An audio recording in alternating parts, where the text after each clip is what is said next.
Most guys think that pulling girls from the club is about looking cool. Not at all. The real reason why you can't bring girls back home from the club is very simple and actually very easy to fix. I swear I see it all the time when I go out. You take a guy, he approaches a girl, she's kind of receptive, and then the guy spends the whole night stuck with that girl trying to dance with her, and at the end of the night he still doesn't go home with her. And at the end of the night she still says, "Oh, I'm gonna go back home with my friends." If that's you, you gotta understand that every extra minute that you spend without making a move and without escalating is losing the girl. When you go out and you meet girls in clubs, maybe you're thinking, "Oh, I can't make a move now, I can't escalate now, I can't tell her to come back home with me now." And this is the worst possible mindset. The truth is that pulling a girl home is not about convincing her to go back home with you, it's about filtering harder. And that's why I told you it was very simple, because if the girl you're talking to is open to go home with you, it's gonna be obvious within 10 minutes if you do everything right. If you've been following me for a long time, maybe you've seen that in one of my previous videos when I would go out with my camera in the club and there is this girl I approached and she just looked at me, I looked at her, and literally 2 minutes later we were making out. 5 minutes later I was bringing her back home. Yes, it's that simple, and no, it doesn't mean that she's easy. Remember, you don't need to invest a lot of time and effort on any given specific girl that you meet at night, but you need to filter hard, and to do this there is a specific process. It's actually 3 steps that it's very easy to go through when you approach girls and you're generally having fun with everyone at night. I'm gonna tell you exactly how to do that, but just put yourself in that mindset of having fun with girls that you meet, and when you meet girls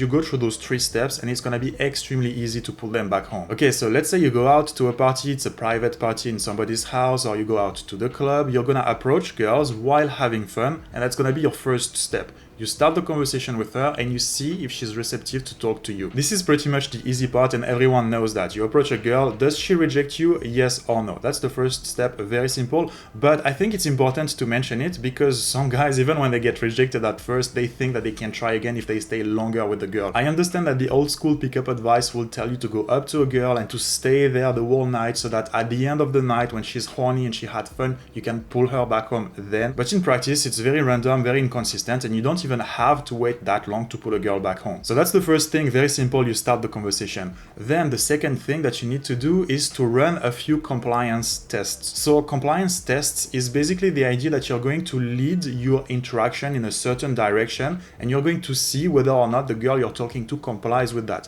Here, for instance, you're going to make the interaction flirtatious. You're going to bring your frame in the conversation that's going to make it flirtatious, and you're going to see whether or not she complies with your frame. The mindset here is not only about you talking to a girl and seeing whether or not she's open to talk with you, it goes a little bit deeper than that. It's you approaching a girl and seeing whether or not she complies with the direction in which you lead the interaction. Because don't make the mistake of thinking that if she's not complying at first, she's gonna comply later. That's not how it works. Even if she's shy at first, if she's open to flirt with a guy, she's going to comply with your frame, even if it's soft, even if it's slow.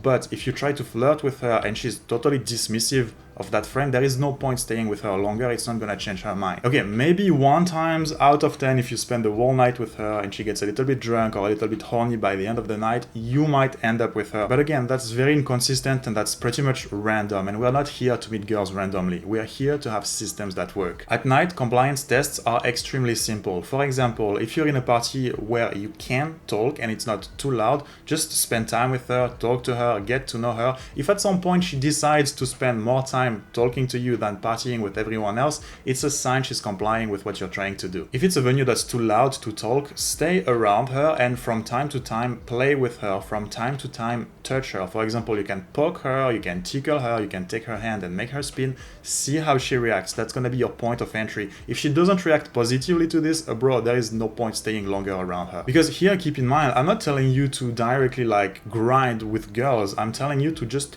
poke them, ping them to see how they react with the slightest, lightest possible flirtatious escalation. We're not looking for grand signs that she's into you. We are just looking for this tiny cue, this tiny hint that she's a little bit more interested in you than a girl who would be totally friendly, platonic, and random. Another sign, for example, can be her eye contact. She would, for example, look at you a little bit longer than usual or a little bit longer than the way she looks at other people. You know, it's this kind of stuff that you get better at with experience anyway. So if now you're not sure, just go and experiment. So you're gonna very early push for that flirtatious frame. She's gonna be more or less open to it, but at least receptive to the fact that you're flirting with her. The next thing thing that you're gonna do is to set up the logistics, and that's extremely important. That's the difference between staying with a girl the whole night, she's receptive and you don't go home with her, and staying with a girl and going back home with her early. What I like to do when I meet a girl, she's receptive, I try to flirt with her, she's receptive. At that point, I'm going to ask her 4 questions. Who are you here with? Where do you live?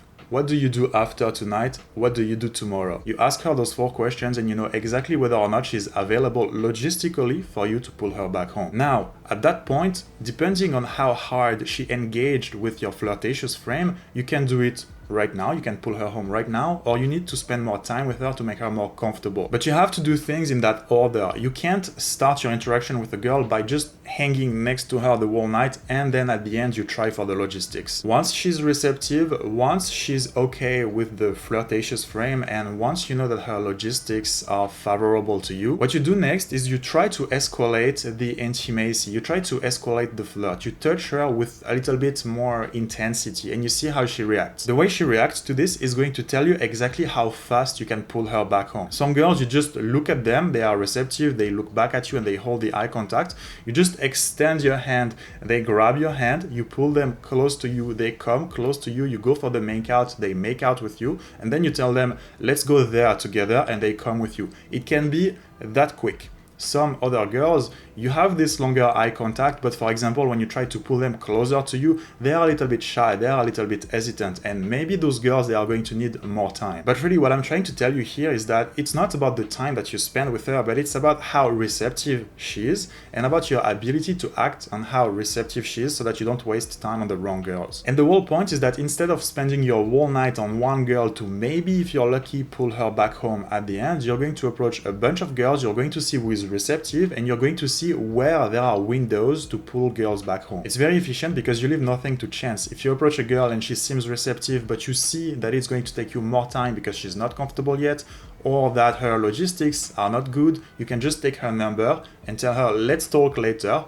You go and you spend your whole night talking to more girls, having more fun with more people, and at the end of the night or the next day, you just text her, where are you, what are you doing, and you try to meet up again. Bro, I'm telling you, dating is all about systems. Once you understand the systems and you understand the female psychology, it's very quick, very simple. This is the exact pull process I walk my clients through in my coaching program. You can check the links below this video. And so in practice, what happens is that you're not trying to convince girls anymore to go home with you. You're just having fun with everyone, opening everyone, starting conversations with everyone, and you notice who is receptive, then you notice who is open to meet a guy, and then you notice who has good logistics so that it makes sense for you to make a move. If you can't make a move now, you take her contact and you try again later. This is why, for example, it's extremely easy to pull girls back home when you go out to clubs and it's closing time. Everyone is outside, and if there was a good logistical time to pull a girl back home who wanted it, that would be the best time right now. Honestly, when I figured this out, I kind of realized that going and meeting girls at night was kind of pointless because you don't have to put effort into it. You just go in front of the club at 2 or 3 a.m. and you approach a bunch of girls there. If it's a place with a lot of people, you're pretty much guaranteed to find a girl and to bring her back home with you. I remember this one time when I went out with my friend from Canada and we walked in front of the clubs at 4 a.m. when everything was closing,